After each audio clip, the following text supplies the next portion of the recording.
سولیزه فضا، مازدیګر او د غېږ نیونې په زړه پورې لوبه هغه څه چې کندوزیان یې له کلونو راهیسې تږي وو. د کندوز پنځر چمن تېره جمعه د غېږ نیونې لوبې د سلګونه مینوالو کوربه و. د دغې لوبې لیدو ته نه یوازې کندوز میشتې بلکې د هیواد له یو شمېر نورو ولایتونو څخه هم ګڼ مینوال راغلي.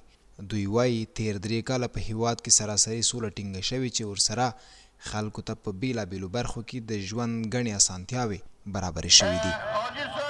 پروانه‌های قندوز در سطح افغانستان و بالعموم در سطح افغانستان گشتیشان اما به حساب کورششان بالاست و جوانایی هم که می‌بینیم مکمل جوانای سمت قندوز کورششان واقعا دیدنی است. ورزشکارای کورش که از زیاد مردم تشویق میکنن. ما خودمون از ولسوالی گلتپه هر جمعه میایم به خاطر تشویق ورزشکارا و به خاطر سرگرمی خودی مردم ما در این مسابقه ما سهم میگیریم. له دې سره د دې ولایت د غېږ نیونې فدراسیون مسؤلین د دغه سیالیو له ترسروي څخه موخه د ښو لوبغاړو پیژندل او خلکو ته د سالمې تفریح برابرول یادوي.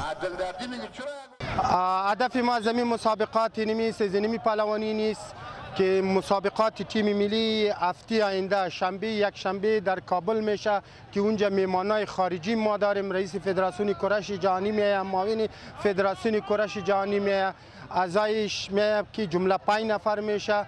مسابقات روز شنبه یک شنبه فاینالش که روز دوشنبه مردم در ولایت‌های خود میره. تقاضای ما از مردم قندوز د جوانای خود دعا بکنه. په کندوز کې د غېږ نیونې سیالۍ په داسې حال کې ترسره کیږي چې وروستیو څو کلونو کې دغه ولایت په استازیتوب ګڼو پهلوانانو په ملي او نړیواله کچه د هیواد او ځان لپاره ښې لاسته راوړنې درلودې.